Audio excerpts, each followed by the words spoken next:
आज हम सुनेंगे संतान को दीर्घ आयु का वरदान, भाग्य को चमकाने वाली सकट चौथ की 3 व्रत कथाएं। राधे राधे, जय श्री कृष्णा। स्वागत है आप सभी का हमारे YouTube चैनल व्रत पूजा त्योहार उपाय। माँ के कृष्ण पक्ष की चतुर्थी को सकट चौथ व्रत पड़ता है। 10 जनवरी 2023 को सकट चौथ व्रत है। इस दिन माताएं संतान की लंबी आयु के लिए निर्जला व्रत रखती हैं। यह व्रत संतान के जीवन में आने वाली हर संकट और बाधा से उन्हें दूर रखता है। इस दिन संकट हरण गणेश जी का पूरे विधि विधान के साथ पूजन किया जाता है। इसे संकष्टी चतुर्थी और तिलकुटा चौथ भी कहा जाता है। ज्योतिष में 12 राशियों का वर्णन है। आज के दिन मेष से लेकर मीन राशि तक के जातकों को सकट चौथ की इन 3 कथाओं में से कोई एक कथा को अवश्य पढ़ना या सुनना चाहिए। आप तीनों कथाओं को भी पढ़ या सुन सकते हैं। ऐसा करने से भगवान श्री गणेश की विशेष कृपा प्राप्त होती है। आइए सुनते हैं सकट चौथ की कथा, लेकिन उससे पहले वीडियो को लाइक कर लें, चैनल को सब्सक्राइब कर लें और बेल आइकन को दबाना ना भूलें। चलिए सुनते हैं सकट चौथ व्रत कथा 1। इसके पीछे ये कहानी है कि माँ पार्वती एक बार स्नान करने गईं। स्नान घर के बाहर उन्होंने अपने पुत्र गणेश जी को खड़ा कर दिया और उन्हें रखवाली का आदेश देते हुए कहा कि जब तक मैं स्नान कर खुद बाहर ना आऊं, किसी को भीतर आने की इजाजत मत देना। गणेश जी अपनी माँ की बात मानते हुए बाहर पहरा देने लगे। उसी समय भगवान शिव माता पार्वती से मिलने आए, लेकिन गणेश भगवान ने उन्हें दरवाजे पर ही रुकने के लिए कहा। भगवान शिव को इस बात से बेहद अपमान महसूस हुआ। गुस्से में उन्होंने गणेश भगवान पर त्रिशूल से वार किया, जिससे उनकी गर्दन दूर जा गिरी। स्नान घर के बाहर शोरगुल सुनकर माता पार्वती बाहर आई तो देखा कि गणेश जी की गर्दन कटी हुई है। ये देखकर वो रोने लगी और उन्होंने शिव जी से कहा कि गणेश जी के प्राण फिर से वापस कर दें। इस पर शिव जी ने एक हाथी का सिर लेकर गणेश जी को लगा दिया। इस तरह से गणेश भगवान को दूसरा जीवन मिला। तभी से महिलाएं बच्चों की सलामती के लिए माघ माह के कृष्ण पक्ष की चतुर्थी को गणेश चतुर्थी का व्रत करने लगी। चलिए आप सुनते हैं सकट चौथ व्रत कथा 2। एक बुढ़िया थी। वह बहुत ही गरीब और दृष्टिहीन थी। उसके एक बेटा और बहू थे। वह बुढ़िया सदैव गणेश जी की पूजा किया करती थी।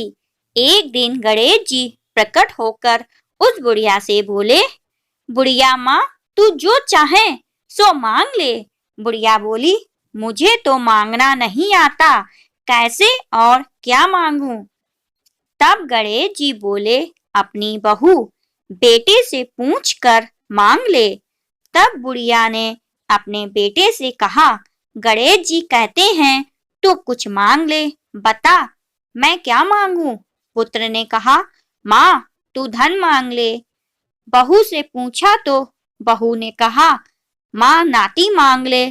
तब बुढ़िया ने सोचा कि ये तो अपनी अपनी मतलब की बात कह रहे हैं।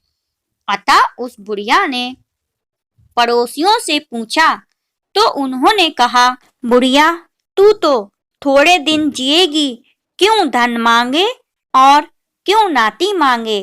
तू तो अपनी आंखों की रोशनी मांग ले, जिससे तेरी जिंदगी आराम से कट जाए।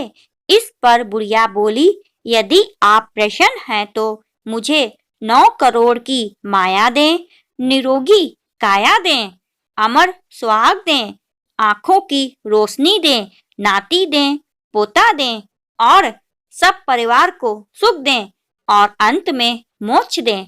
यह सुनकर तब गणेश जी बोले, बुढ़िया माँ, तूने तो हमें ठग लिया।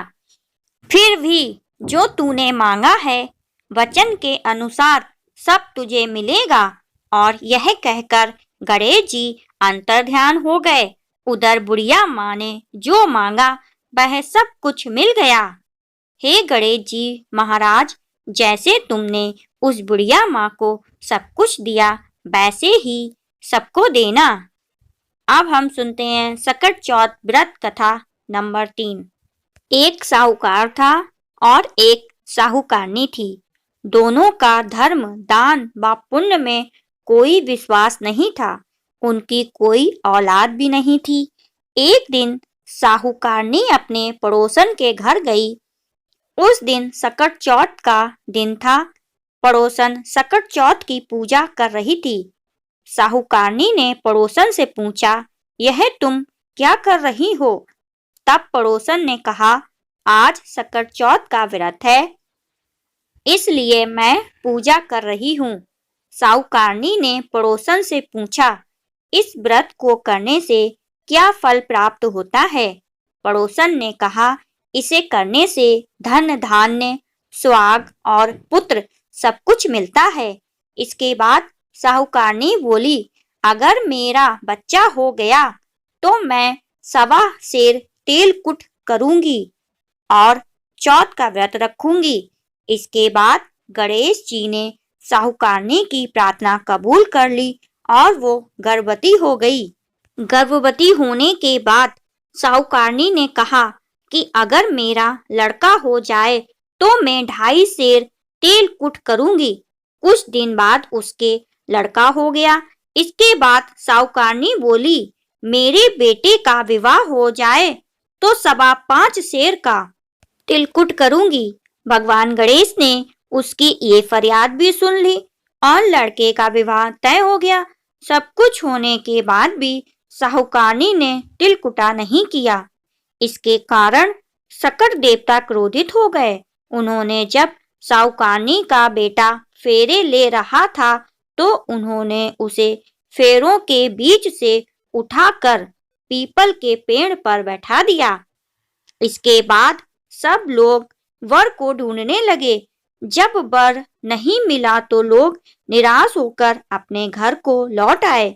जिस लड़की से साहूकारनी के बेटे का विवाह होने वाला था, एक दिन वो अपनी सहेलियों के साथ गणगौर पूजन करने के लिए जंगल में डूब लेने गई। तभी उसे पीपल के पेड़ से एक आवाज आई, ओ मेरी अर्धव्याही। ये सुनकर लड़की घबरा गई और अपने घर पहुंची। लड़की की माँ ने उससे वजह पूछी तो उसने सारी बात बताई। तब लड़की की माँ पीपल के पेड़ के पास गई और जाकर देखा तो पता चला कि पेड़ पर बैठा शख्स तो उसका जमाई है।